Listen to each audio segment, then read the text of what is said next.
Hey, I love it. I always love that intro. It Gosh, I warms love my it. heart. It does. It does. It makes me feel so good. And I'm so glad no one has taken it down yet. Well, shh. Because shh, it's not my music. Everyone knows that. Everyone knows who it is. Okay. So, good news. Welcome back. Or if this is the first time you're seeing us, welcome to Tactical Business Coaching with my awesome co host, Jess, AKA Shark Girl. She's a powerhouse in marketing, brand strategy, and all things Sharkapalooza. She's the founder of Sharkapalooza. It's an annual event that happens in Florida celebrating shark conservation. You want to go into that just a little bit, Jess, about this? I want to know where you're at Yes. with this. Yeah. So it is a nonprofit festival that's all about bringing together art, conservation, education, and community. And so, as a nonprofit, doing a festival for art and community, we actually use that to raise money for our conservation benefactor partner, which is O Search. We just announced that this That's past huge. week, yesterday. Every time I say it, I get goosebumps every single time. Still, I just it's literally for me, 18 years of work in the making to have this type of partnership and to have Sharkapalooza getting to the size that it's getting. So it's very, very exciting. So thank you for asking about it. Yes, I'm so glad to see you again. We haven't seen each other for about a week, A week something like that. Yeah. feels like Yes. forever. Since season one. No. Well, season two opens right now. Okay. And I wanted to start with the truth that most business owners avoid. Okay. It's you don't rise to the level of your goals. You fall to the level of your systems. Okay. Every day I meet people who are just drowning in their own success. They're overwhelmed, they're exhausted, or they're reactive. And it's not because they're incapable. It's not that. It's because they're operating on outdated identity or habits or strategy. They're fighting fires with the same mindset that created them. Now, Jess and I are going straight into the pressure that you carry, the decisions that you've been avoiding, and the leadership gaps you've been patching with all that hustle instead of clarity. So let's get tactical. And today we're kicking off our special season two with a guest who embodies what real leadership looks like when pressure is high and the mission really matters. This is Haley Anthony. Welcome, Haley. She's a director at Leidos. She's a senior leader at NASA, CEO of Rise Executive Coaching, and she's recognized as one of Colorado's top women in business. And on top of all that, Haley serves on the board of the Colorado Springs Health and Fitness Expo, where she leads the mental health committee, which means she's not just talking about mental health and leadership, she's shaping the systems that support it. So thank you for coming, Haley, to the Thank show. you We for appreciate having me. Thank Yes, you. welcome. Thank you. As a caveat, everything that I say today is of Haley Anthony and not representative of Leidos or NASA. But yeah, I love my career, and I'm very, very passionate about mental health in our community, especially here in Colorado Springs. We have 5 military bases here, and in our community as a whole, it tends to be a challenge among a lot of people. So I wanted, how do you get anything done? Like I went over I went over your bio and I was like, oh my gosh, how is she doing anything? How do you get anything accomplished in life? It's all business. Beautiful, beautiful question. Well, I do get 7 hours of sleep a night, which is normal for me. So a lot of people ask, do you sleep? And it's super important. Very important. Yes, very important. And we'll talk about, I know that part of today is going to be talking about perimenopause and how it's affecting women and entrepreneurs and leadership. And I hit that speed bump a few months ago. So I wasn't at my best, but I'm doing dramatically better now. And how I do it is really time management. And that's honestly why a lot of people hire me, is they see my bio and they're just like, teach me your ways. How are you doing this? And like you said in the beginning, you said it's all about your systems and structure. And as I've grown, I've learned to delegate and become dependent on the people who work for me and who are leading the teams beneath me, so that I can continue to spread and support and do what I need to do among the masses. So it's been a lot of fun and a big journey, but I still have my challenges. Please don't look at my bio and think I'm perfect, because I'm happy to talk about my speed bumps as a leader. Let's talk about all the speed bumps today, because it really does take like an experienced captain, right? And Yeah. has to go through all that stuff, and especially not just we're going to go over this in one of our future episodes as well, but just because, right, you've been through the fire doesn't mean that you're a badass fireman. You know what I mean? Oh my gosh. Yeah. Too many Yeah. people are doing it wrong for 10 to 20 years. They've been just doing it wrong. But I have a feeling you've been successful in your life because you've been through it, and also you've learned. Being through it, learning through it, and applying what you've learned and perfecting it. That's another thing. That takes something special. And I think Yeah. you're probably one of those types of people. So thanks again. I appreciate it. We both appreciate you coming on here as a guest, just kind of lighting up our season 2 of the Tactical Business Coaching. And this year, all right, relax. It's not that thing. Okay. It's not the whole year. We just came out with season 1, maybe like 3 months ago, was it, Jess? Yeah. We wrapped it up before the end of the year. Yeah. And we're like, you know what? This feels good. It feels good. I like Jessica. I like where her head's at. I like her experience and her professionalism. And she's a great person to do this with. So I'm just really thankful to have her as a part of my tribe. And she's been a really great individual too to have as a friend. I call her a friend as well. So thank you. Thank you, Jess. I appreciate that. Yes, of course. I feel the same way. And I think the other reason that we decided to do this again was that we got great feedback from people that we are authentically ourselves, which we talk a lot about in a lot of the episodes, but that it's real talk, which I can hate that phrase, but we don't sugarcoat it. We have honest conversations. And when you had reached out to Rex, him and I thought this was a great idea to talk about mental health, because it's something that often entrepreneurs or business owners, leaders will talk about successes, but we don't often talk about struggles and how do you overcome them, because it's not necessarily what you go through, it's how you handle it and come out the other side and learn from it. So we're very excited about this. Yeah, we are. I love talking about these types of issues because they're real. They're real issues. These are real things, real experience, real things that we've all have been through. And today we're going over, I think it's, like I said earlier, it's one of these taboo type things that we were kind of, at least in our culture, in our demographic, we were kind of asked, or not really asked. It's kind of one of those unspoken rules that we don't talk about it, right? We don't say anything about it. It showed something about you, and that was false. It was like a false narrative for us to share things like this. But we're going over why business owners hide their mental health struggles and the mental load of entrepreneurship.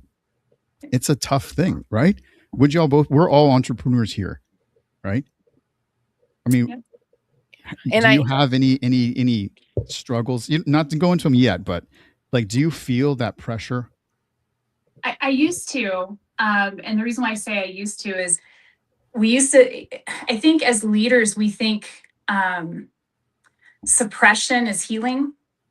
We think that if we suppress the bad stuff that we're okay, and we just put on that front, and we confuse composure with success. And I think one of my number one values is authenticity. Mm-hmm. And I learned this in the past year, was how I show up as a human is what invites people to want to work for me, want to be around me. It's my light, so to speak. And part of being authentic is being able to not only get into the mud with your teams and your people, but share your own mud of what you've been through in order to inspire others. Yeah, there is something that to be said and shared about. It is a relief. I don't know if people understand this. It is a relief to be authentic. Like yes. Right? Am I right? Like, it shuts all the right doors, and the people that don't want to be around you, it's an immediate thing. I used to be a horrible people pleaser, and we can talk about that for days.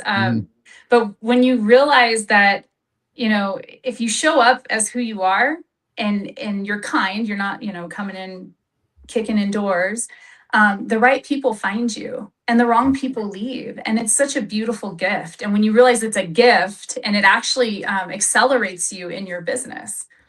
I love the phrase that you said, showing up as a human, because that means that you're showing up in all of the aspects of what make you you.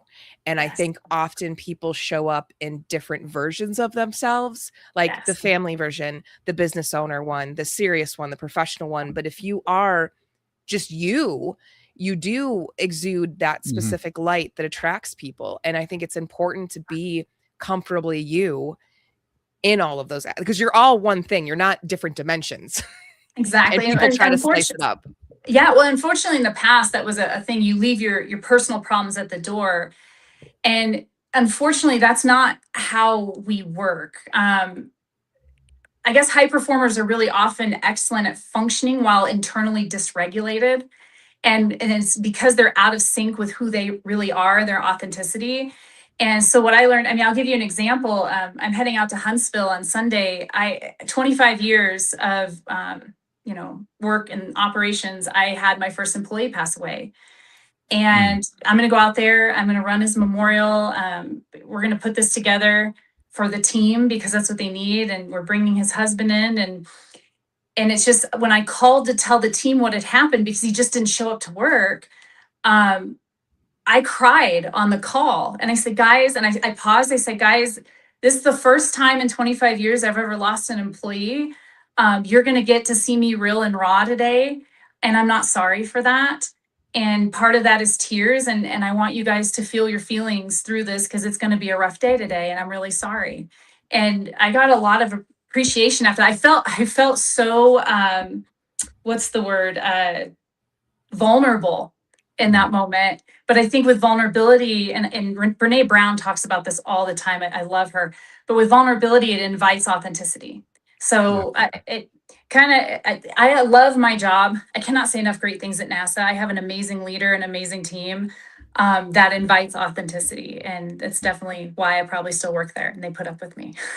Yeah. Just to add, it's just something that it's relieving when you can be yourself, when you can just be who you are at home, at work, in your business. And then it's also good. Me and Jess talk about this a lot. It's also good to be yourself, to be authentic as a brand, and as to market that. It's easier to market authenticity than to be kind of fake, or to it's okay to be trendy, to use, but as long as you're saying the same message, you're sending the same message about who you are, about what you are, what you believe in, your values, those types of things.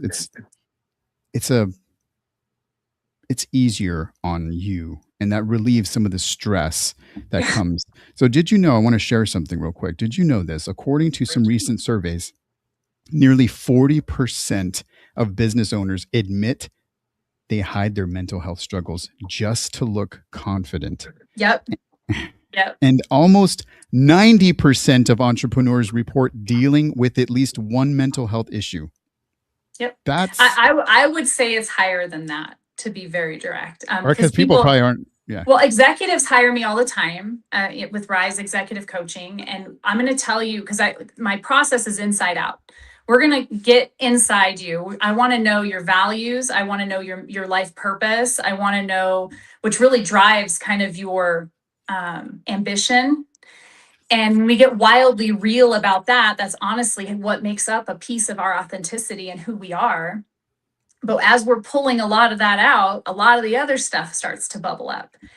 And we start getting into, and there's a difference between what's coachable and what needs to be with the therapist.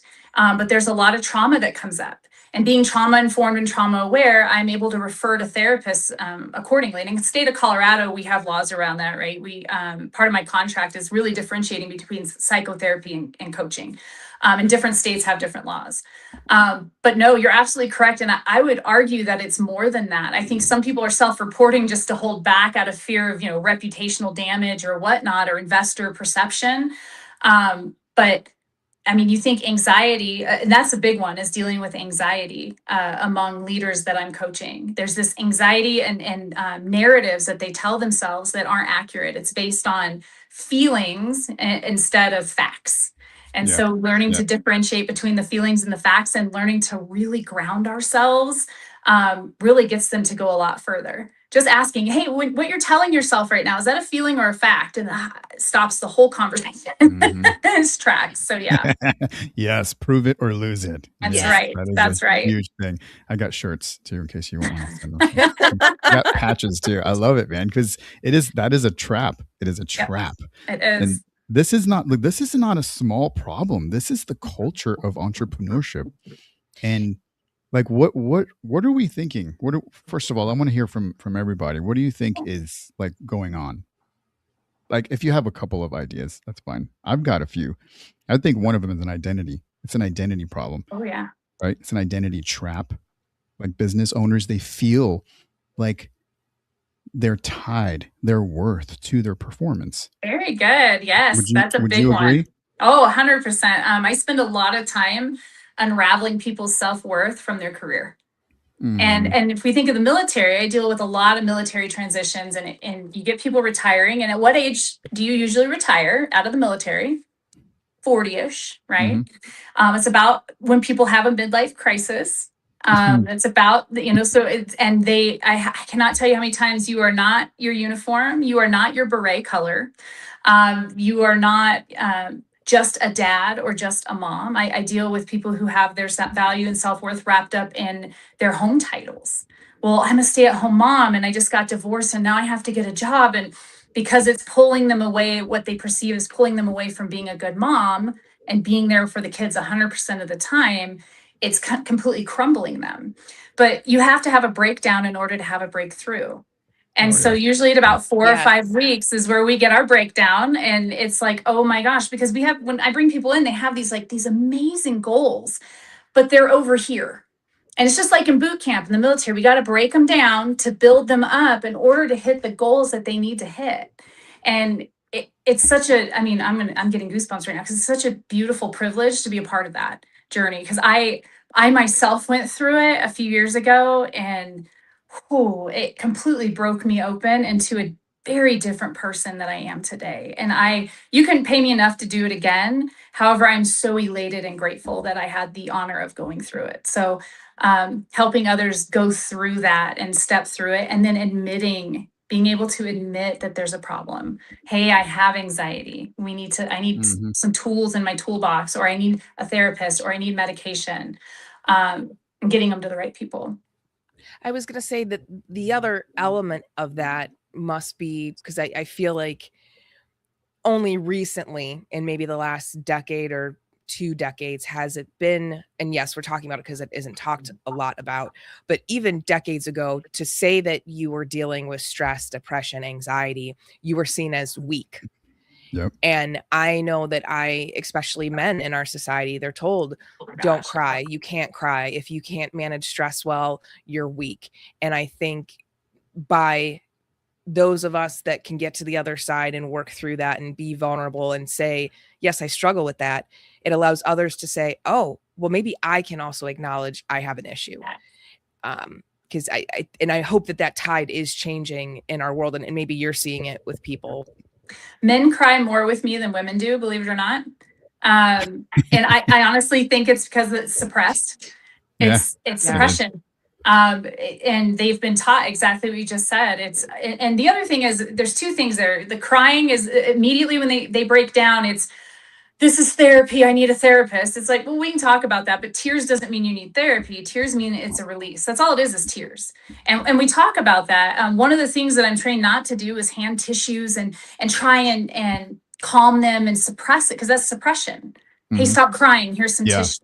Yeah. I just sit in the space and let it happen. That's all I do, quietly. Then usually I ask, what was the thought that triggered the tears?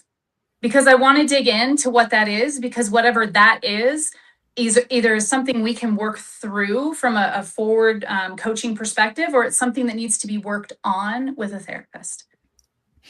Yeah, it's good to reinforce some of those like emotions, like positively, because if not, you'll just help, like you'll just enable them. Also, like, okay, here's a fucking, tissue, bro. Like, like, well, okay. Rex, you're a guy. What has been your experience?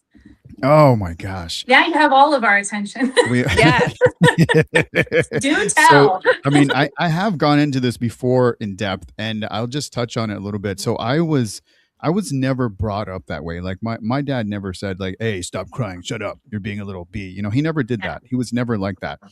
I don't know exactly where I learned this. It could have been my upbringing, television, you know, movies. It could have been that type of cultural thing where I learned that, you know, like crying is somewhat weak. Crying equals weakness, and so I don't know exactly where. Like I was saying, I don't know exactly where I got it from, but that is how I felt. And in the military, it was like that too. There wasn't a lot of enabling that feeling or that emotion, right? It was more like we can be, you know, happy or we can be nothing. Like that was the other option in the military. So it Not wasn't until wrong. I got out it wasn't until I got out, and me and Justice talked about this a few days ago when I had a death in the family, and it was my best friend in the whole wide world, whose name was Deputy. He was my dog.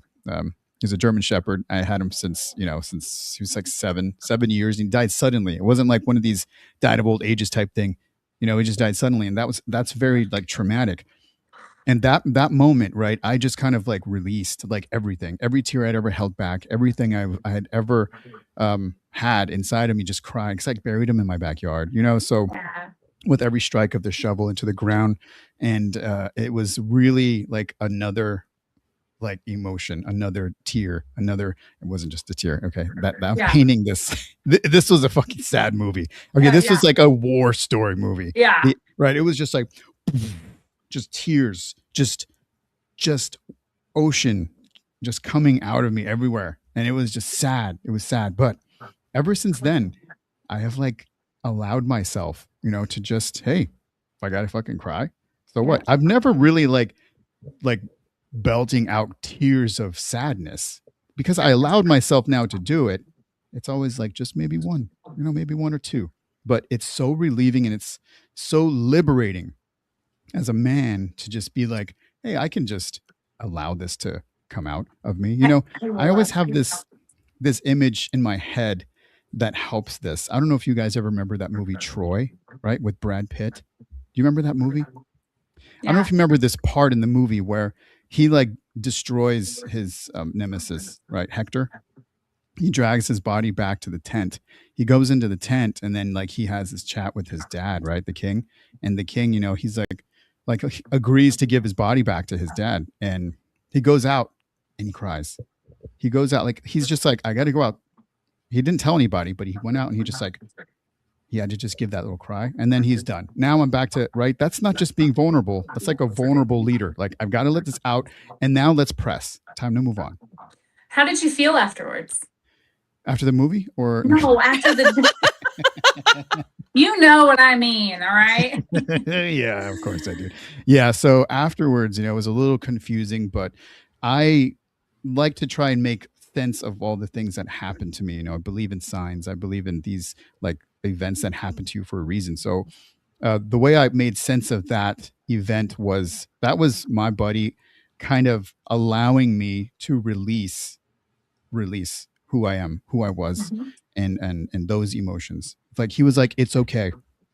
I'm gone now, and this is what I'm giving you.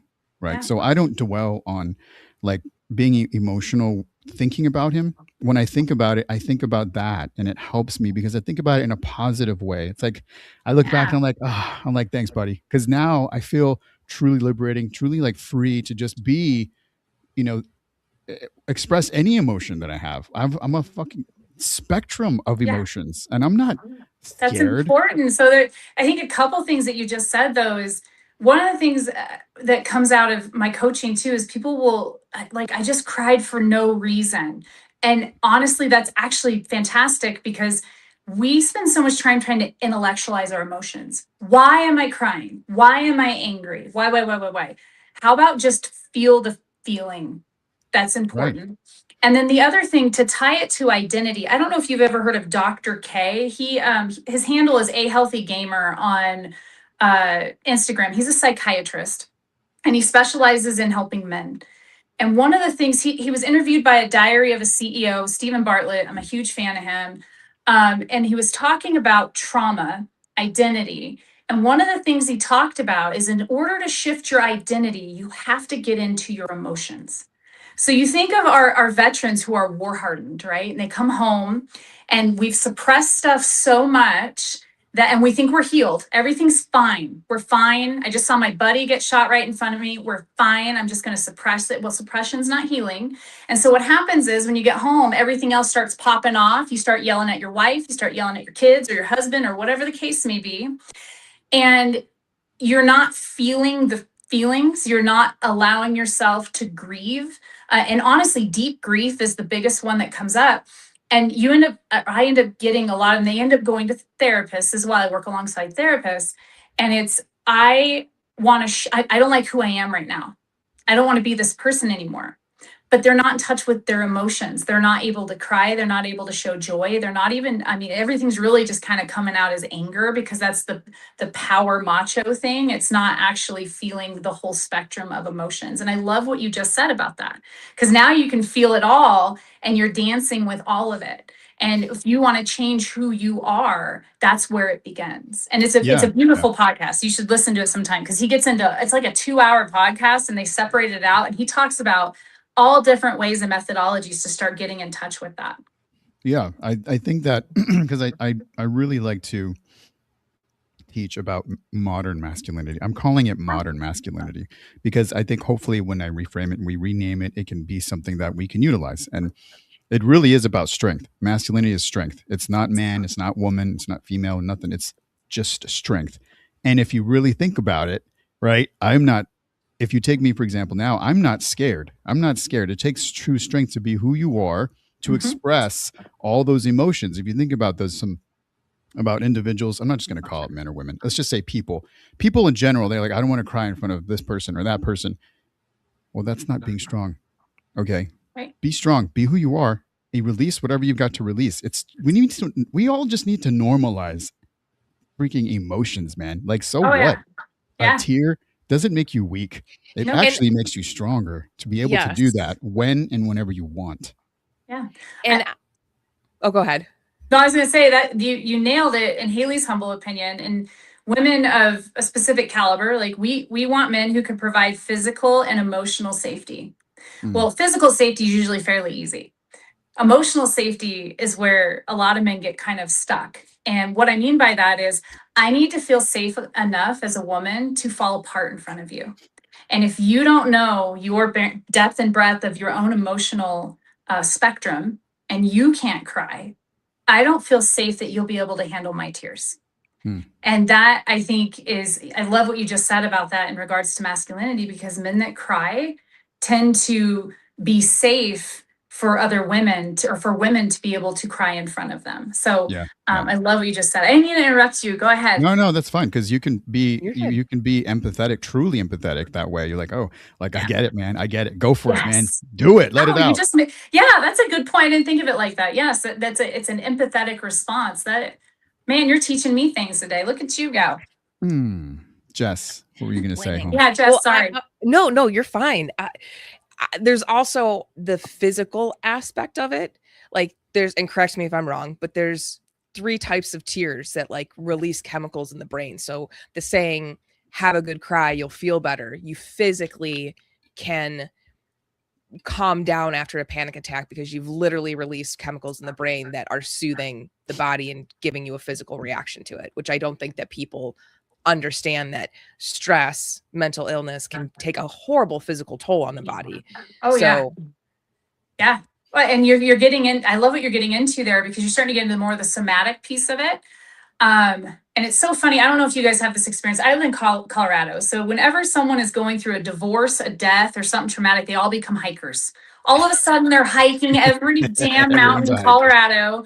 They're up there on their 14ers. And like, these are people that you're like, you never left the house before. Like, are you okay? It's, and they're getting the best shape of their life. But what's funny to me, and I would love for a PhD to do a study on this, is from a somatic piece. A lot of people get into dance. I used to country swing dance competitively when I was at the lowest part of my life. And once I started healing and getting out of it, I didn't really feel the need to go do that anymore. Now I, weightlift and run and everything else. But I don't know if you guys have heard of EMDR, eye movement desensitization reprocessing. We talk about that.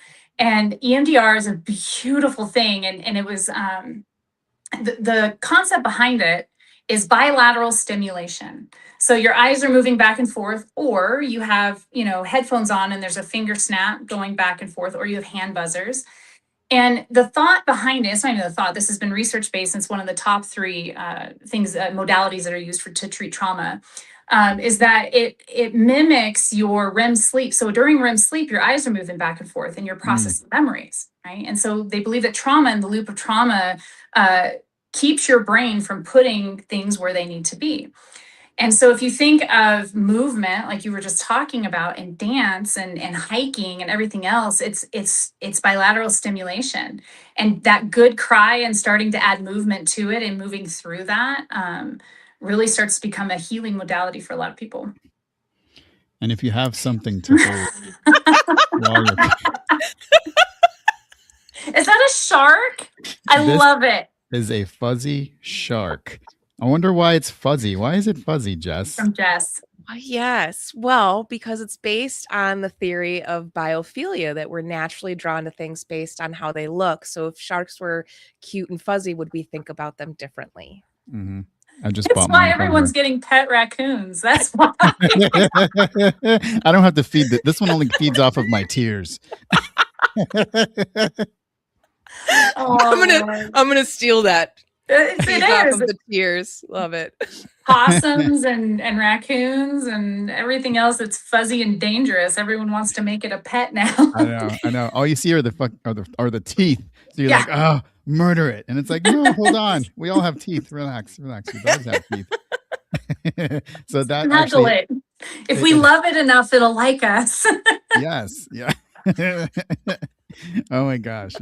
So real quick, does anyone we're getting off track so easily. We're getting off track here. We should have made. But it only took 32 minutes. I think we did really well. We did already 30 minutes long. Gosh darn it! I literally have gotten to bullet 1. This is the first bullet. So we were talking about identity, right? Identity in business and mental health. I wanted to ask you both a question because this is right in line. So, have you ever felt this way about like, if the business is struggling, then I must be failing? Does that sound familiar? Oh, yeah. Right? That's like we're identifying as our business. Because our reputation is tied to it. It's tied to it instead of this is a role I'm playing and this is me. This is who I am. Because you know what? As me and Jess go through our past episodes, we talk a lot about branding. And branding is a lot about who we are. So I can see where the line gets a little fuzzy, it gets gray, it gets fuzzy. The line between like I am my business and my business is a role I'm playing. So let's go into a little bit about that. How have any of you ever you have been through it? I know you just said but how have you, or are you still trying to like discern yourself between who you are and your business? I think that goes back to authenticity, and what I love about my business is I can show up as I am, and that's my company. And then if it fails tomorrow, I know that I'm not failing. It's kind of, I'm actually, and I'm glad you brought this up because this is the first time I've talked about this. So this is fresh off the press here. I've been really dancing with, is Rise kind of my next level? Like, is this, I mean, I've done so well. We were best of the springs for business coaching, made gold for human resources. We're doing all these really great things. And I sat back. This was about beginning of January when I started doing all my goals for the year. It was like, what's next? And I just kind of had this blank moment. And I was like, I don't know if this is what I want to do in the next year. And in the moment, I was like, I literally asked, does that make me a failure if my business doesn't move up? And it was such an unequivocal no. It felt so good. But if you'd have asked me that a year ago, I'd have probably been like, oh my gosh, my company's failing because I don't feel like doing this or whatever, or I don't know what to do next, right? And I think it's the beauty of running a business like you and I run is that it's kind of moldable. I think it's a little more malleable than most businesses. Like if you own a restaurant, it's pretty black and white. Whereas in coaching, we can kind of dance with different things. Yeah. I will tell you though, at work in my day job with NASA, today was a dumpster fire of delight. And I literally my mood, we use mood elevators at Leidos, and I love it. My mood elevator was through the roof. I was in a great mood, even though I was literally sitting in the flames. And maybe that's a trauma response from childhood trauma, where like when everything's in flames, that's the only time we feel calm. I don't know. But when I was failing, or I felt like I was failing today in some moments, because I just felt like I wasn't responsive enough to the managers that report up to me on my team. And one of my managers just starts cracking jokes at me, making fun of me. And that put me in an instant good mood. And I actually shared with him, I was like, I feel like I'm failing today. He's like, you're doing great. You're doing fine. Just keep going. So like they're my biggest cheerleaders, which I can't, gosh, I love every one of them. But I think I feel that more in my day job than I do with Rise. I don't know if that answers your question, but yeah. No, what about you, Jess? You ever feel that way? Like, it's actually a daily, I don't want to say a daily battle, but a daily check-in for me. So my background is not military, it's art school. And when you go to art school, one of the things that they definitely drill into you, or that you should try to learn while you're there, is that you are not your art. Because it's 5 years. I mean, when I went to the Cleveland Institute of Art, it was a 5-year program. Now it's 4, but that was 5 years of creating something that is your heart and your soul and your idea. And then you're putting it out there for people to critique and judge and tell you, is it good? Is it a piece of shit? Why they don't like it? And you have to learn, they're not saying that you're a piece of crap. They might not like what you've created. And it's subjective. Whoa, so dude. That is heavy. She's not even the coach, bro. I know. I'm learning something from her. I have so many questions. Keep going. So now that I have 3 companies based on creating art, essentially, and design, if I send a client a logo, a business card, packaging design, if they don't like it or they critique it, it's constantly, I've gotten very good at reminding myself, they're not critiquing you, Jess. This isn't a statement on your character, your personality, your decisions in life. It's literally, maybe they don't like the color or they don't like the font, and that's okay. 2 + 2 is 4. Art is emotional, design is emotional. So I often am like a counselor. Like I was at a client's office the other day, and he looked at me, he's like, do you feel like you're doing marriage counseling right now? Because they both had different opinions on doing marketing strategies. And I was sitting in the corner of the room, addressing both of them, talking them through the process. So it is, and I have to constantly remind myself that yes, what I create and send to someone, it's not a reflection of who I am. It's just design. Yo, I just developed a neural pathway today right here on this show. I love that analogy. I'm using it. I'm using that analogy. You can take it. Too. Right? How do you check in? You say you check in daily. How do you check in? I guess I've programmed my brain, like honestly, just before we got on this call, an email came through from a client, and they completely did not like what we did. And they created their own graphic to show me what they wanted. And instead of being upset that what I had created, because what I created, it was awful. I did what they wanted me to do. It was terrible. But often you have to see what you don't like, because people visually, when you're dealing with design and art, people can see what's in their mind, but maybe they can't articulate it. So you have to do something to then say, okay, let's move things around. So in that moment, it's like, okay, it's design. It's fine. That's great. So I responded and I said, thank you so much for sending that, because now I can understand what you're seeing in your mind, and I can do a better job at articulating or creating what you want. And so literally it's every email, every project I send, instead of being just, you're a piece of shit, which is very easy to do. Very easy to say. Yep. It's no, okay. They have a different opinion. That's fine. We'll work through it. Yeah, they saved you time by sending you stuff already. I mean, that's beautiful. Right. And I'm not saying I'm perfect at it all the time, because sometimes I'm like, are we seriously? But it's because I'm not perfect, but I feel like I've gotten better with it over the years. Wow, that's awesome. No, that's something. I learned something today too. That's a good, I love that art analogy, because that's so true. And that's a really good way to keep yourself in check on like checks and balances. Like, oh, this is not my business, is not me. Yep. It is basically something that you're creating, and maybe it's just not hitting, or maybe the timing's off, or maybe, like you said, a color or design or something about a post or something. It's just not on, and you just have to readjust it. It's not you. No. Yeah. Have any of you all ever been like the one who always figures it out? It's been my whole life, I think. I was a foster child, and like literally that was kind of, I think that's where I had, as a child of an alcoholic too, something we deal with is control. We have to be in control. Like we become very controlling adults.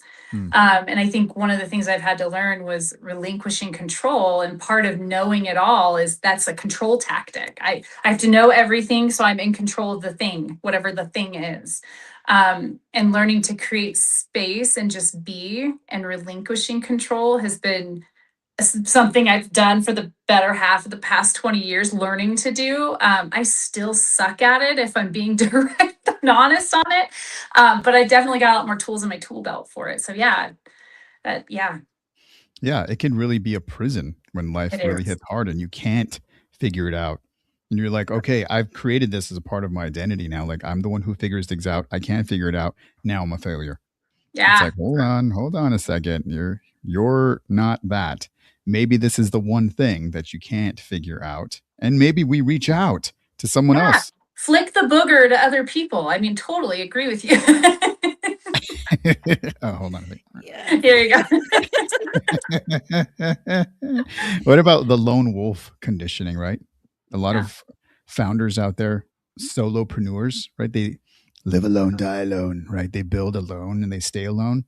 So they don't know how to ask for help because they've never really practiced it. I'm a pro at this, and not in a good way. Yes. I am slowly practicing, learning, and this is good because I've had people like Jess in my tribe now. I'm learning to like reach out and say, hey, I need you. And she has been there, and I really appreciate that. It's really good having somebody in your corner, because without it, those other issues, mental health issues, can come and creep up, like anxiety. I'm not good enough. I can't do this. That prove it or lose it, because then that other thing comes in where I'm not the guy. I thought it was the guy. I'm not the guy anymore. Well, I think also being self-aware of that. So when it starts to pop, it's, do I have too much on my plate? And that's a reassessment I've just recently done, because when you start to feel like you're failing, you're out of control and all this other stuff, anxiety, control, temper, everything starts to pop off. The snowball. And you start to, so again, something I teach clients is, so in those moments, those triggers, it's time to go inward and do a self-assessment. And for me personally, I'm gonna speak for myself here, is when I look at my plate as a whole and I'm like, what brings me joy? That's first and foremost. And if it's not a hell yes, it's a no. And that is something, because as a people pleaser, I'm going to tell you, former recovering people pleaser, I'm not even going to say former, people like, they ask for help. And of course it's like, how can I support you? How can I, let me take that on. Let me take that on. All of a sudden you're looking at all these deadlines and you're like, I'm going to bed. Like I can't do any of this. And being able to go through, and what I'm working on personally right now is the no up front. I appreciate you thinking of me, and I feel you asking for help. However, I can't take that on right now. And setting those boundaries that are very clear, concise, and very black and white, and then honoring them when that person comes back and tries to go, but can you? And I've gotten really good at the boundary setting, but I need to be more upfront in the beginning. Yeah, I love that's really great advice. I love giving people that feel good sandwich, but instead, like, it was awesome. Like, thank you, like, for thinking about me, man. Appreciate you. I'll send you flowers. I can't. Thanks for doing. I can't. But it becomes more terse the more. So people who don't respect it. Well, especially, there have been people in my life that are so used to me saying yes that when I tell them no, it's like, and you get the attitude and everything else. And that would back in the day, my anxiety would flare. Now I just sit in the space and let them have a tantrum. Yeah. And then as they're falling apart, why can't you, whatever, it's like, I said no. Thank you. Yes, because I And you think just that's scurry another away. way that we attach that identity to the yes person, right? Yeah. I Yeah. don't know. Yeah, that's a tough one too. And what about fear of losing control? When leaders think that they like admit that they're overwhelmed, that people are going to think, okay, this person doesn't, have control anymore. Now it's because, people are always challenging. When you're in charge, don't you know that like everyone always, I can do your job. I can do it. I can do it. It's okay. Oh, I love it. I love it. My managers don't say that to me. I usually I get a hungry manager, and it's like they'll come in guns a blazing. I've had this in the past. I have not had this at NASA. I cannot emphasize enough that my peer group, my leaders is phenomenal. But in the past, I've had someone where I come in and they got passed over for the VP role that I ended up taking. Mm. And so they are out to prove themselves and get you out of that role and show they can do it. And it's amazing. In the past, I'd come in like this, go, no, this person's got to go. And honestly, success looks like, how do you create a relationship with that person and understand what need internally is not getting fulfilled? And then overturning that. And so I've had in the past where, I've had to turn people that were like that. But as far as losing control, not so much. I would say coming in, and I don't see asking for help as losing control. And maybe investors and executives think that. I haven't had that experience as an executive. So when I think of losing control, I think of someone who's emotionally volatile. That's what I think of when I hear that. But we can imagine that other people are going through that, right? That Yeah. Oh, absolutely. that like, I'm Absolutely. going to lose control here, or somebody's going to try and take my gun in from my job. It's interesting because honestly, when you think about it, it's a false sense of control. Like you literally no can't control. You have no control. You can't You control just nailed it. I love it. anything. So it's really just a lie in your head. Yep. Yeah. I love that question for clients. What do you have control of right now? Well, I have control of my team, and I have control of the projects. And I said, really? Really? What happens when so-and-so up and quits? And we had someone resign today on program. Phenomenal employee going to a way, but we're all jealous. Like us managers, like, you want to take us with you, and just joking with him. And I had a conversation of, because it kind of puts us in a pickle, which is fine. And we plan for these things, but it kind of came out of, we really don't have control over anybody.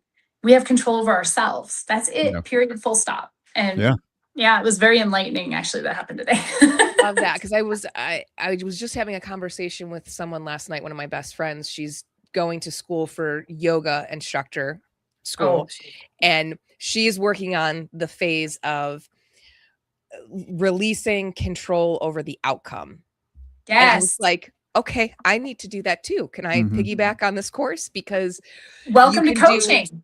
Welcome to coaching. Right? That's what we do. You get asked a lot of powerful questions, and they make the decisions to do what they want to do. I have people that like to try, I call them ask holes, right? They ask for advice and they never follow it, right? We get those too. But I've learned to really, I'm sure Rex can talk about this too. We relinquish control of the outcome. People are going to do what they do. And then I think the harder part, though, that I love that you're talking about this is practicing it in our own life. Like, oh my gosh, if my daughter does something crazy, that's not a reflection of me, right? It's a reflection of her decisions and choices as an adult. And we've all done crazy things and learned hard lessons, as an example. Our children, I think that's one that I'm really struggling with, is children. And that control and okay, they're adults now. What does that look like? And it's not a reflection of me, and relinquishing that type of control in the outcome. I love it. What else has she taught? What else have you learned from that? Like, does she have any words of wisdom? Because you have all my attention now. Well, she started the conversation with, I'm working on detachment, or I'm doing detachment. I was like, what? Are we breaking up our friendship? What do you mean? Are you detaching from me? She's like, no. And she like spit out her tea. She said, no, it's detachment of the outcome. Yeah. And because in business, she's like my right-hand person for Sharkapalooza. And just like in business or in life, you can do everything right, but the outcome still doesn't give you what you needed or what you wanted. Right. And that, I think, is a difficult thing. Like you said, children, that's like a human business. Yes. You birth them and you do your best, but you can't Whatever control. happens. Yeah. Yeah. There's some freedom in that, and knowing Yeah. that, and really believing that. Look, I'm going to try and adjust, but if whatever happens, it's going to happen. Yeah. I've gotten to a place where actually I love their mistakes. As long as it's not like life altering, don't do anything really stupid. And luckily it hasn't been, but I think some of it, like some of my greatest conversations with my 16-year-old, like today or yesterday, and his dad and I co-parent exceptionally well. Like he's got I couldn't have chosen a better dad for him. We've been divorced like 13 years now. And, his dad and I were talking about some stuff, and he made some poor decisions at school, and he lost his ability to drive the car. And he texted me, and he's like, I'm getting in trouble for this, and this, and playing victim, right? So rather than come down strong, what are you learning from this? How do you learn that being a victim is going to keep you in that victim mentality and you're not going to step into who you need to become? And we actually talked about, what is being a man? What does that look like? How do we take responsibility? That's what being adults look like. How do we own our behaviors and choose differently next time? And some of it, I'm not gonna lie, some of it I think went over his head a little bit, but just asking what he's learning from it and seeing the victim mode, and really, I'm like, in my head, I'm going, okay, I kind of see the challenge now. You go from, how do we say this? Small kids, small problems, big kids, big problems. And I'm being forced as an adult to really dig deep on who I am and my coaching skills and everything else to turn out a human that's going to be productive in society. I'm just going to tell you, it is not an easy job. My oldest is 21. She, for the most part, has her crap together. But we did this with her too. And yeah, it's relinquishing the outcome, man. I tell you what, that is something I've got to get better at. Yeah. I think so. Let's roll into, since we're like rolling into like the freaking top of the hour here. So I called it. Yeah, I said it was going to boost by. You nailed it. Yeah. Let's go over some tactical ways, and we have kind of sort of been sprinkling some tactical ways to support yourself and your team with like the identity thing. Jess, I can't believe that you freaking threw a bomb at us. That was awesome, dude. Like, oh my gosh, your life, your output is like painting, like a picture, like some type of art where it's not you, it's what you perceive or what you're making, and it's over. It's almost like it's over there. That's not you. That's something else that you kind of put some emotion, you put some other things in there, but it's not who you are. I love that analogy. So I'm gonna add to that another tactical way to support yourself and your team. And then I'll mention it, and then I'll throw it to you. What do you think about this? So what do you think about, okay, naming the load? Okay. How about this? You can't lead what you won't acknowledge. Yeah. Naming it. So like, I would encourage people to identify the mental load that they're carrying. Well, if you can name it, you can tame it, right? So right, like decision fatigue, which is an episode we have coming out soon also. So like, if you name it, if you like decision fatigue, now you know what it is, instead of just like, oh, it's just a mental health thing. It's like, I'm going through all kinds of stuff. Well, what's the stuff? What are you going through? Let's talk about it. Right. Yeah. Lumping everything in the bucket of I'm stressed is not helpful. That's too big of a bucket. No, I've noticed too, employees that tend to overwork, like they're doing all this other work. And when you ask them, like, I'm so busy, I'm so stressed, it's because they're not naming, there's stuff on their plate that's invisible. I don't know if that makes sense. Yes. So they don't, so I'm seeing it, and I started to dig in, and this is old Haley, very black and white, I wanted control. So I come in and be like, well, what is it? What's the thing? And when they're not naming it, and there's I've learned to play in the gray. I'm not black and white anymore. I've learned to play in the gray. So when they're not naming it, I'll start to kind of go into normalizing mental health conversations without oversharing, I think is kind of how I describe it. And it's like, what's going on what's going on at home, or, how's life in general? And so I will share stuff in my life that's obviously without oversharing, but like stuff that's going on in my life that's causing me stress. teenage son, did A, B, C, and D. And if I know they have children, obviously I can make a connection there. And so they not only start to see me as human, but then it opens the door to have a different discussion. And it's not just the black and white work, it's I'm really struggling at home right now because we had this bill come due that I wasn't prepared for, and my husband's on my ass, or my wife's on my ass. And then we're able to go, hey, you know what? I know what that's like. And just being able to just kind of verbalize the stuff enables them to feel like they have more control over the thing, whatever it is. Yeah. If you can name it, that if you name what the stress, exactly the stress is, you may then be able to follow that stress down to maybe it's a pattern, maybe it's a special thing that you're doing. Yeah. And then we can kind of start changing some patterns of behavior to relieve some of that stress. Like, for example, I used to be a smoker. And guess what? I called myself a smoker. So now I'm enabling the behavior. That's one way I was enabling it, but I was calling myself a smoker. So by doing that, I'm like, you know what? That's when I wanted to quit. I was like, okay, Rex, this is going to be one of the things I have to do is I'm going to have to stop doing things like calling myself a smoker. Right. So I stopped doing that. And there's a bunch of other things. But once you start kind of evaluating yourself and naming the stress, now it has a name. Now I know what to fight or what to attack or what to change. Because like Jess said, if you just, oh, I'm just stressed. Okay. Yeah. So how are you going to combat that? How are you going to tactically combat stress if you don't know what the stress is? You just stressed. Yeah. So another way I think we can, how about this? Building a 2-person team. Like every leader needs one person who knows the truth, right? A coach, a peer, a mentor, not for therapy. It's for clarity, right? Yeah. It's not a luxury. It's infrastructure. It's part of your infrastructure that you're building. Absolutely. Yes. Since I built my tribe, it continues to build more and more. And when that happens, it is actually relieving some of the named stress that I have on myself now. It's like, oh, like Jess, for example, since she's here, she's one of my tribe. And, I'm like, oh gosh, because we have this show that we started and it's not all on me. She does. And at first I was like, I'm going to take it all on. And then she offered, and I was like such a relief having a 2-person team to say, even if she didn't like take on anything, her just saying that was so relieving. So as a team, being able to rely on somebody is, I think, a huge relief to be able to build that tribe, that team that you can rely on other people. Like, wouldn't you say that you've got a good team on your hands, Jess?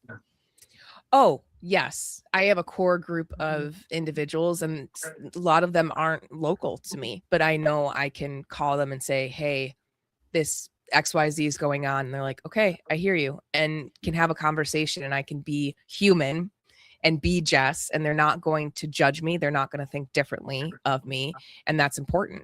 Because then maybe I have a cry, maybe I don't know, eat some gummy bears, and then I rally and I go back out and kick more ass.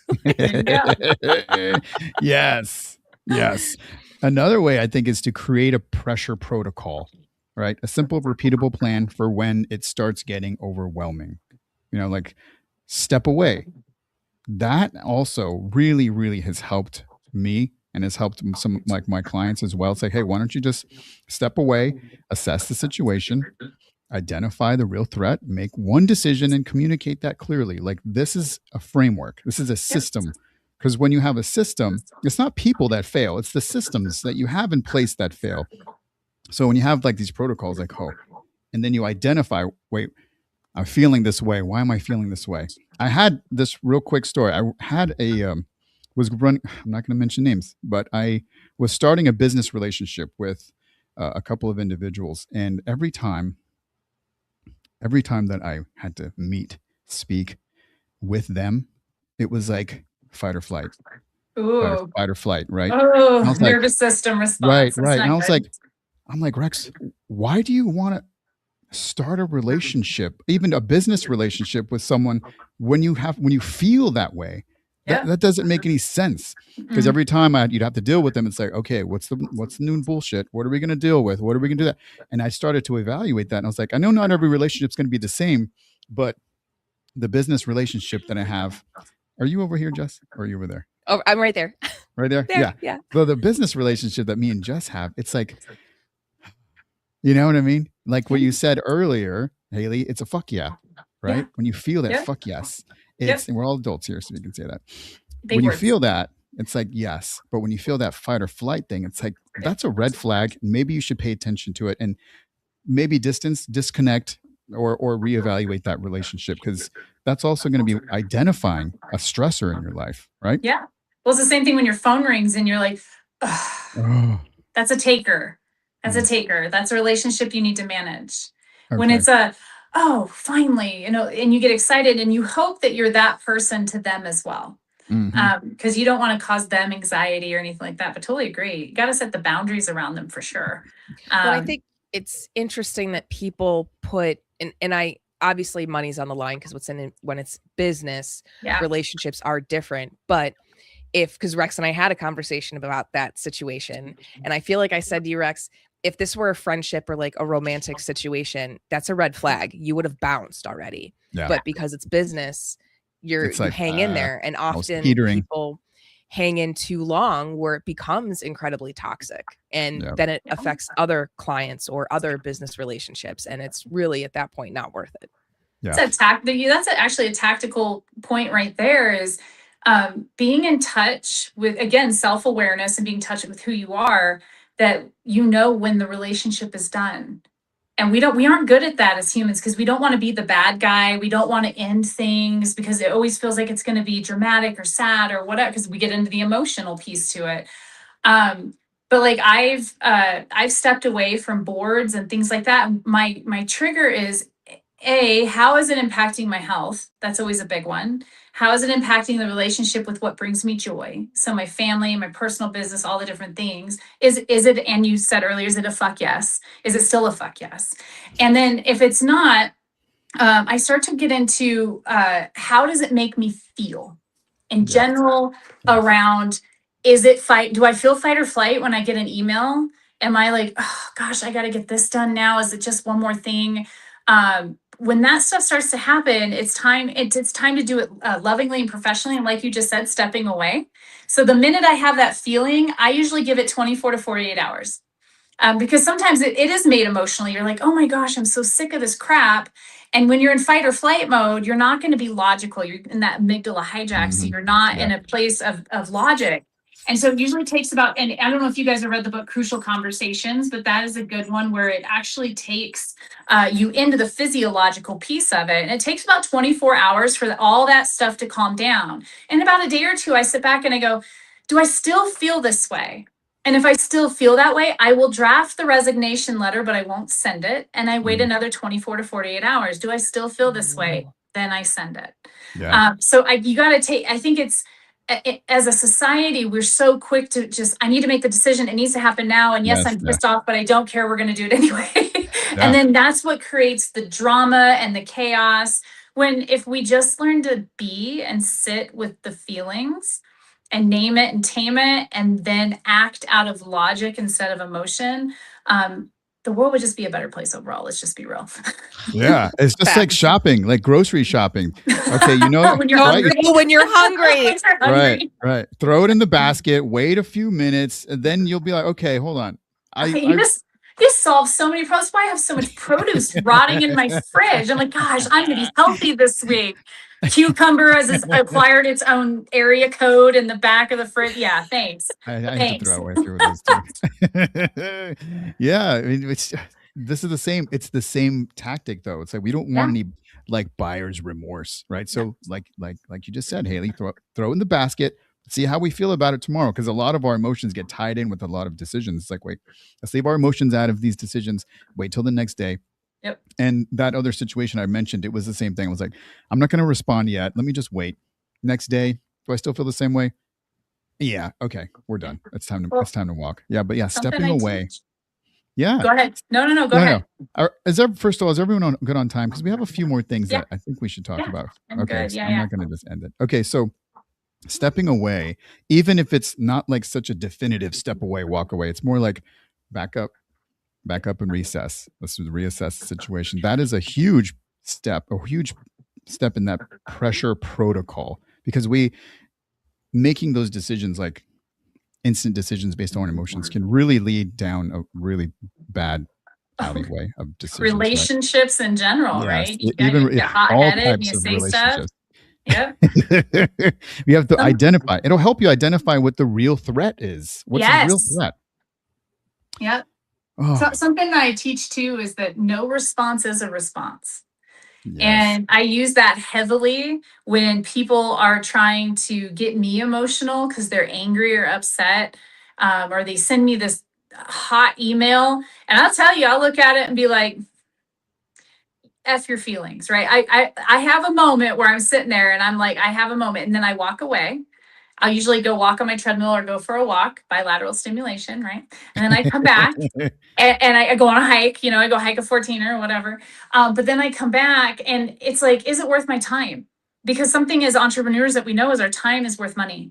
And Mm, so if I'm wasting time responding to someone, what value am I getting out of it? Is it a relationship I need to save? Is it someone that's actually purchased or interested in purchasing my services? And I don't take feedback from someone I wouldn't go to for advice either. That's another big one I yeah. teach. So like if Yeah. you've never utilized my services, I cannot tell you how many times I've had some 20-something-year-old person come up to me and be like, "Can I just give you some advice on your business?" And I'm like, "No." No, No. no. And And that's just good. we just let it sit. No. And the people pleaser in me is screaming at me. And I'm like, "No." And I just sit and watch the blood drain from their face because what are they going to say to that? And as a society, we're so used to, oh, we need feedback. Oh, yeah, tell me everything. You are 24 years old. You just moved out of your parents' house. You don't work for me. You have not used any of my services. You have no idea what I do in my day job. You've never seen my resume, but you heard that I run a business and want to give me feedback on it. No, thank you. I Mm, hope you have a no. beautiful day. Like, Yeah, so I don't, that's another great point right there, is teaching yourself, practice saying no to those little things, because that's a little thing. Imagine when you're kind of complaining, like, oh, about yourself, your performance. It's like, why don't I have the strength to do this? It's because you haven't practiced. Okay. We don't rise to yeah, the occasion. We fall back on our training. And if you're training yourself to say yes to everything, say yes, say yes, say yes, say yes, guess what's going to happen when the big question comes? You're going to say yes. So practice saying no to those little things. Just like was Haley saying, just say, hey, I don't really need your feedback. Right? The feel good sandwich. You say, oh, no, thanks for offering, but I'm good. no, I Appreciate it. just say no. Oh, you're just like, That's one I'm not worried about. The feel good sandwich. Feel good sandwich doesn't really work anyway because people walk away just hearing the good stuff. They don't hear the negative, the what they perceive as negative feedback. So we don't. I get right to the point. I just flat out tell them, hey, this is an area of improvement, or this is something that this has to be resolved. And then we go into the good stuff as well, but it's not sandwiched by any means. I try to feather it in with everything, so it's more of a well-rounded conversation. So okay. So what about this? What about redefining strength? What does a strength actually look like? Because I think, like we said, talked about emotions earlier. Strength is another thing, right? Strength isn't carrying everything. Like, no. oh, I got to say yes to everything. I got to carry. I got to do everything. That's not strength. Okay. Strength is knowing what to carry and what to delegate and how to delegate. What do you put in You- your rucksack? Yeah. Is Right. it going to provide value? Is it going to save your butt? Is it going to keep you alive? All this stuff, and that's the strength that you need to. That's what you need to carry on your back. So And we need to, I think we really need to normalize the conversation. yeah, It the leaders set the tone, right? The leaders at the top, they're the ones who set the tone and set clear communication sessions on this. Like, these are like what meetings should really look like, not those meetings that you can have on an email or a phone or whatever, a text. You could have just texted me this. I came in for this. I wasted an hour for this. But if we talk about, this is like we just mentioned, this is a real issue. Okay. 90%, 90. And that's, Haley was just saying, that's just probably being nice. Mhm. 90%. It's probably everybody. To be honest, it's probably Yeah. every single person has to deal with all these things that we were just talking about. And if we have conversations, meetings, real meetings that talk about mental health at work, then your team is going to be comfortable talking about it at talking about not like not like your medical like mental health, but I Yeah. mean like these types of stressors that we're talking about here that could lead to serious mental health disorders, Yeah. right? If you hide it, they're going to hide it.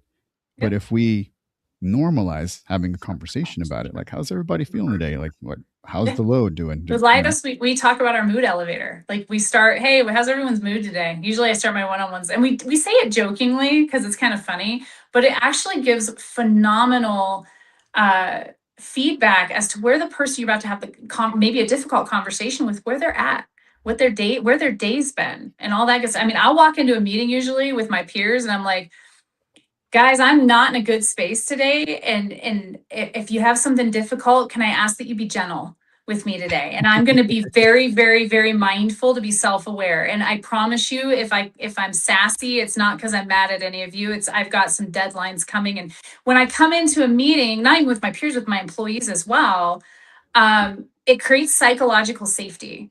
It's like, oh, hey, she's normal like the rest of us. And it also creates psychological safety when I have my leaders that report to me. We make fun of each other on the calls. Like I have an employee, a manager that comes in and he will just come at me in a very respectful, loving way. But he'll make fun of me. Like if I mess up, I will own it. Hey guys, I messed up on this. And then he'll have some smart ass, sassful response to throw back at me. And we go back and forth. And the team now knows, okay, we can play with our boss a little bit.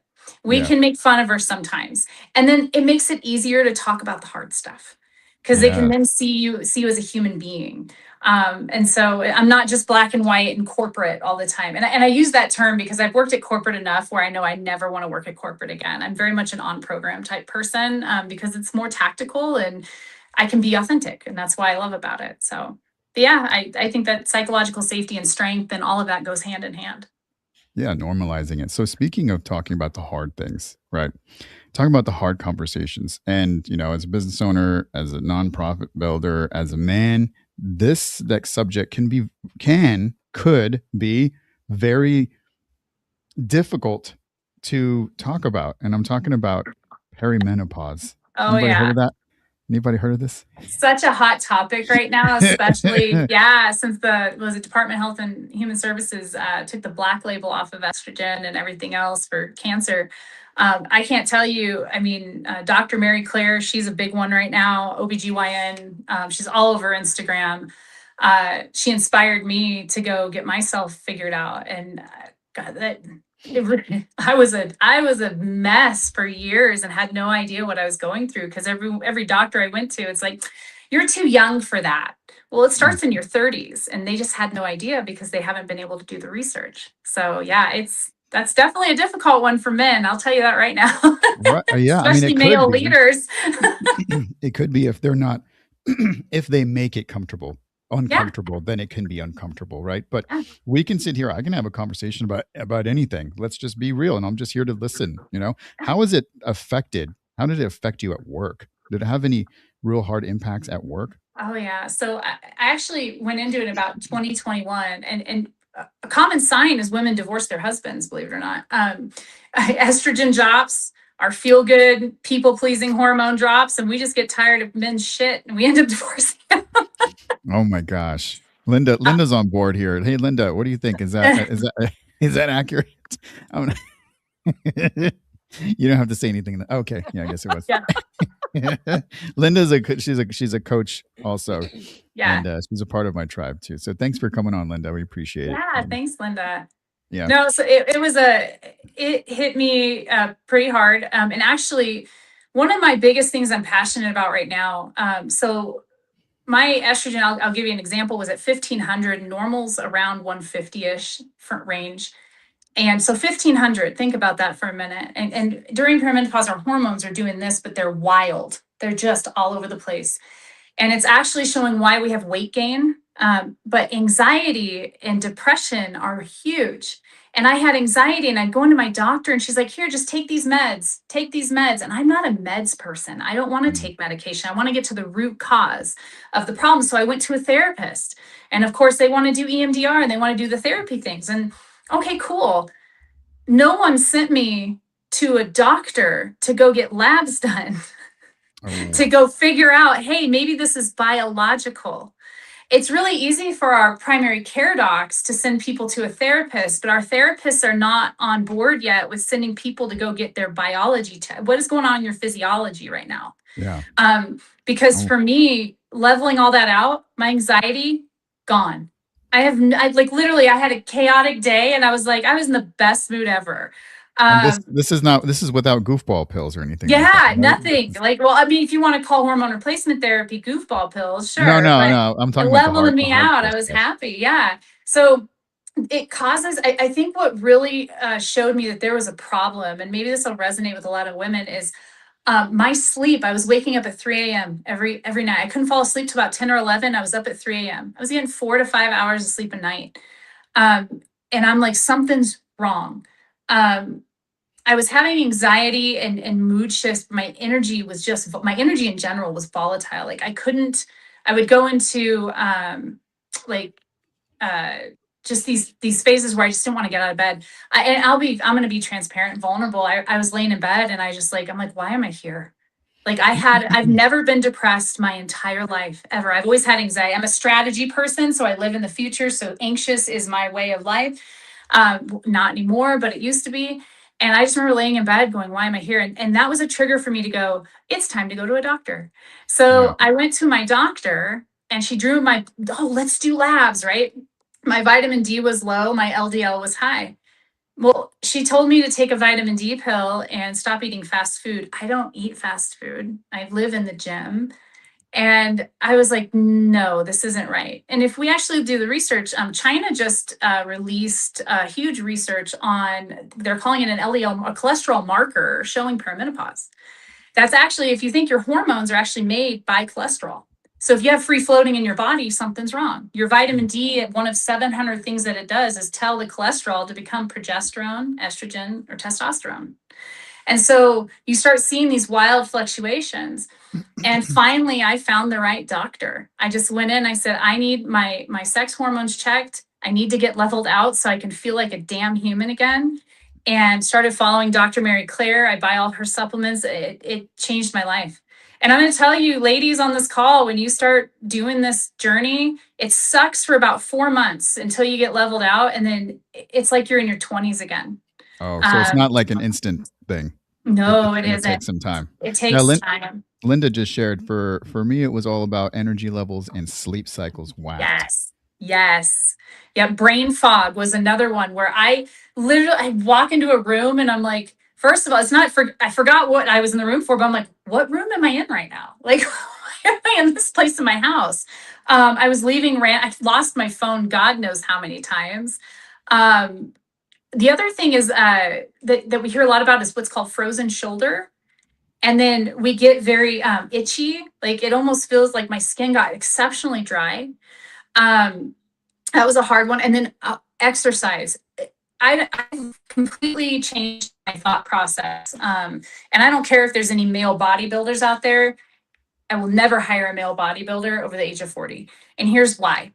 Because I have a female IFBB pro bodybuilder. She was my coach and she went through menopause. And she got onto HRT. So obviously she can't compete anymore because she's on HRT. But how she knew there was a problem was in 1 month, she gained 20 pounds. 1 month. She's like, I didn't change my eating habits. Nothing. She's like, I even put myself in a deficit. I couldn't figure out why this weight was going. Well, part of it is estrogen. When it skyrockets, it reproportions our fat. So we get less booty and more belly, essentially.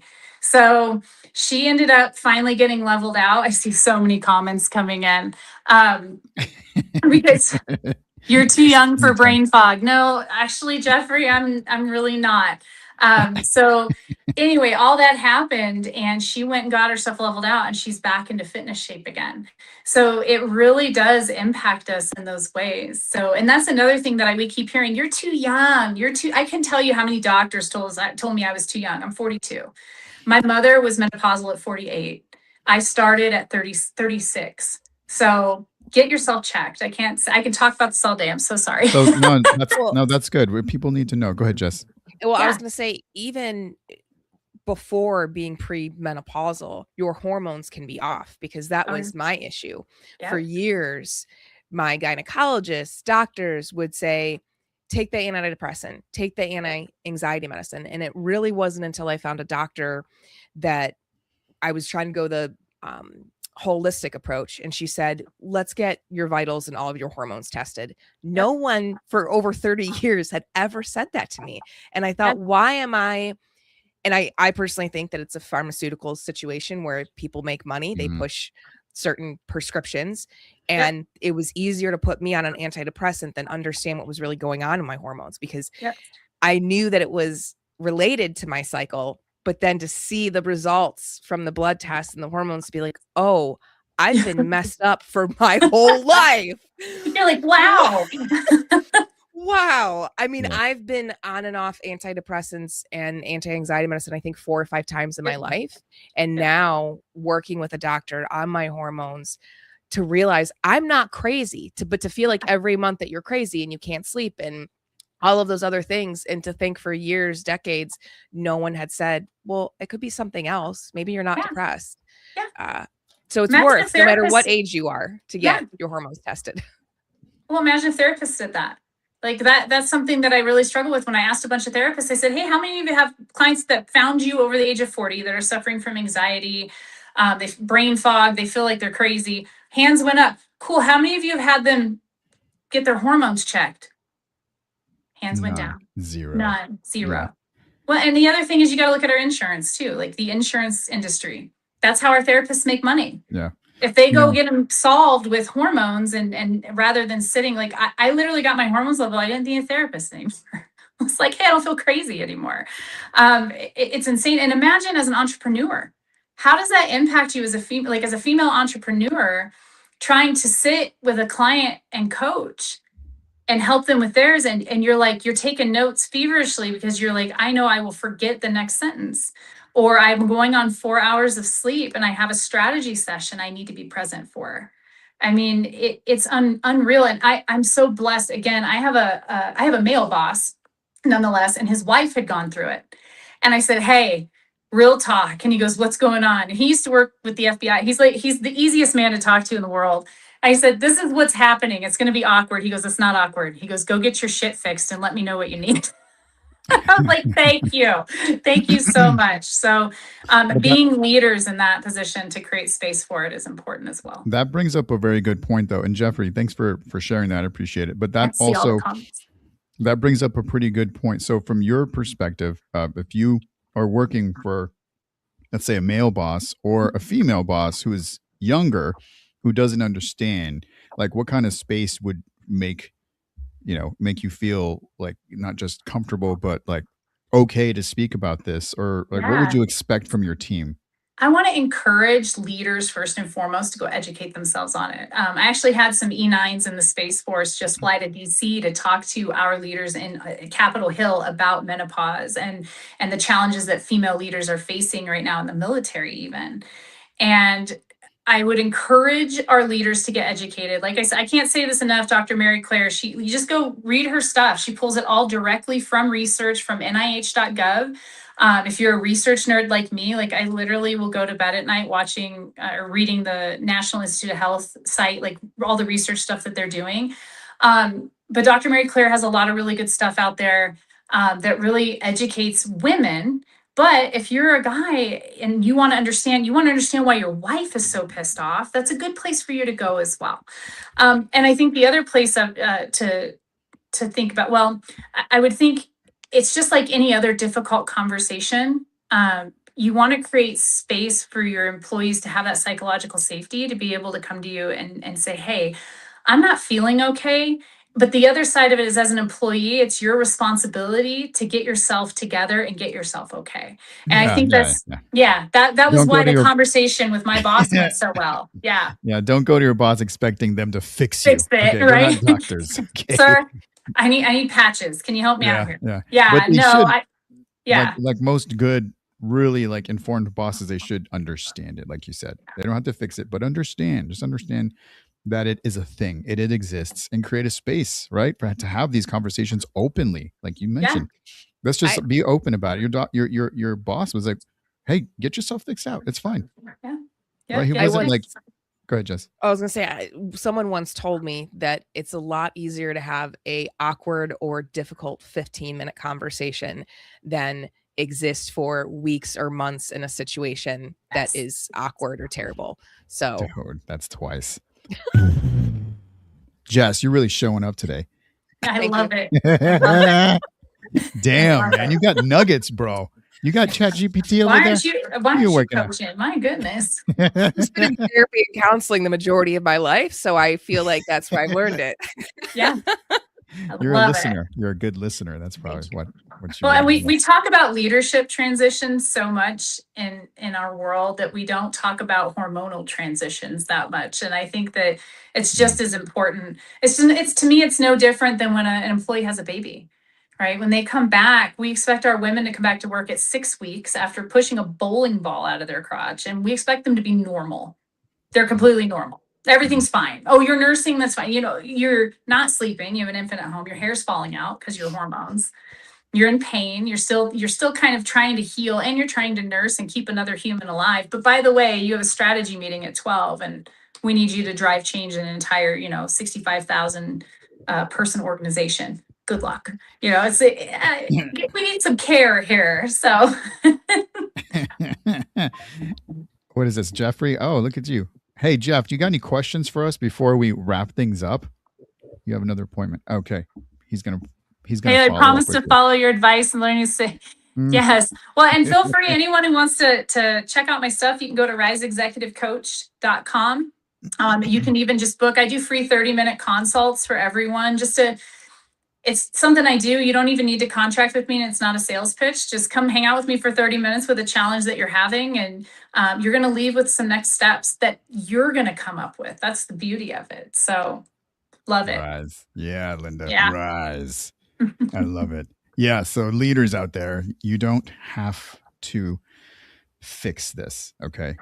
You just have to understand it and create a space for conversations that you don't personally experience. You don't have to have gone through everything in your life, right? But you can, Jess, we hate saying this, create a space. To create a safe space. Be present. Just be present and just be. Let them tell you what's going on. Yeah, genuinely listen than just hearing. Yeah. What Jess has been doing the entire time. Exactly. She's been listening quietly and then tactically just nailing it. Everything. Yeah, pretty much. I love it. I love this. Yes. So I love this all these conversations. I've actually learned myself here on this episode, on this premiere to our season 2 of Tactical Business Coaching. So we went over some possible solutions, right? Naming the load, figuring out like who you are, your identity, and trying to discern yourself from those things like that you think is your identity, like your job, your business, it's not your identity. Even if it's not just for business owners, for people that work, right? Your work is not your identity. It's a role. You're playing a role. And this can go with family too. Dads, moms. This is a role. Okay. This is not who you are. So remember, these are just roles. So you're not a bad like mom, or you're not a bad leader. You just may have outdated systems that are there to support your roles. So remember that. Okay. Building a 2-person team, that's also crucial. You don't have to do everything alone. Okay. You even have people here. You want to check out some more things. Me and Jess, we're doing this tactical business coaching. This is an excellent opportunity for you to just check out what we've got. We've got a whole bunch of stuff coming up. We've got a whole season that is going to be released after the show. We're going to put it up on YouTube, on LinkedIn, on Facebook. We've got at least 9 other episodes. They're amazing episodes. I sound like Trump. They're amazing. They're the best episodes. I say words wrong more. I make up more words. Yes. It's even rubbed off on Rex. He has done it a few times. If you want to feel good about your vocabulary, check us out. Okay. We didn't say we know everything. Okay. We're learning works in progress. Yes. Build your tribe. This is something that I'm advocating always. Build a tribe. Build your team. You don't have to do everything on your own. Okay. Redefining strength. That doesn't have to be, oh, I got to do everything done. I got to say, I don't have to say yes to everything. Practice saying no. Practice saying yes. This can help too. Remember, we don't rise. We don't rise to the occasion. We fall back on our training. Even if it's as small as those little baby steps, like just saying no, like Haley said. Hey, I don't need your input right now, person. I don't need it. But you don't have to say thank you. I would say, but you don't have to take that route either. Just say no. Stop talking to me. And normalize the conversations. We have to normalize all of this, right? Mental health issues, anxiety, stress, whatever we're naming it, normalize it so we can talk about it. Does anybody have any other thoughts, wisdom, closing arguments, or comments about what we talked about today?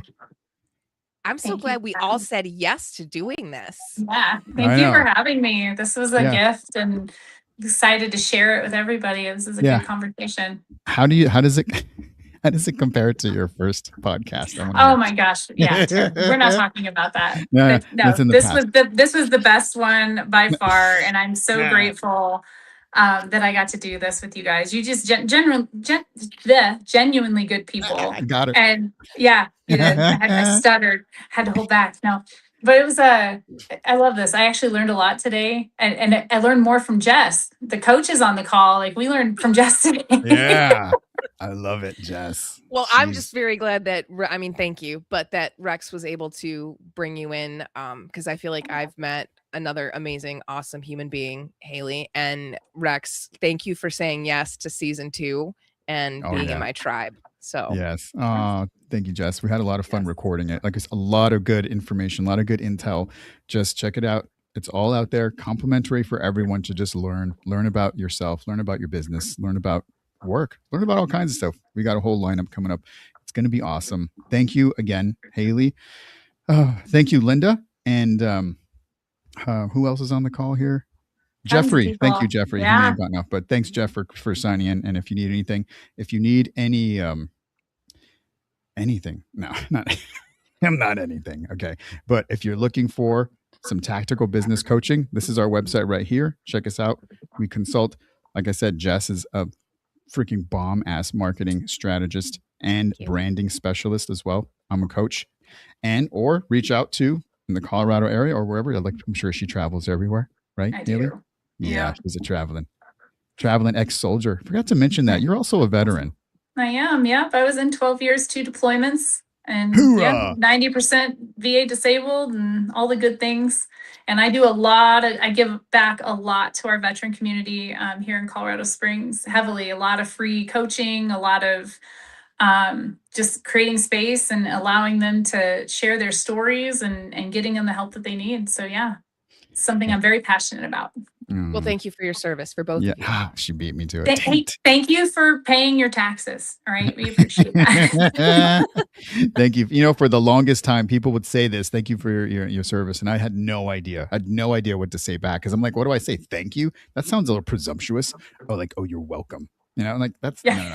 So I I do now, but it's more of a passive aggressive, like happy boy. But no, I always say thank you for your support. It took me 15 years to figure that response out. Thank you for your support. And it goes very it flows. I did. Yeah, but the authenticity in me is thank you for paying your taxes. So yeah.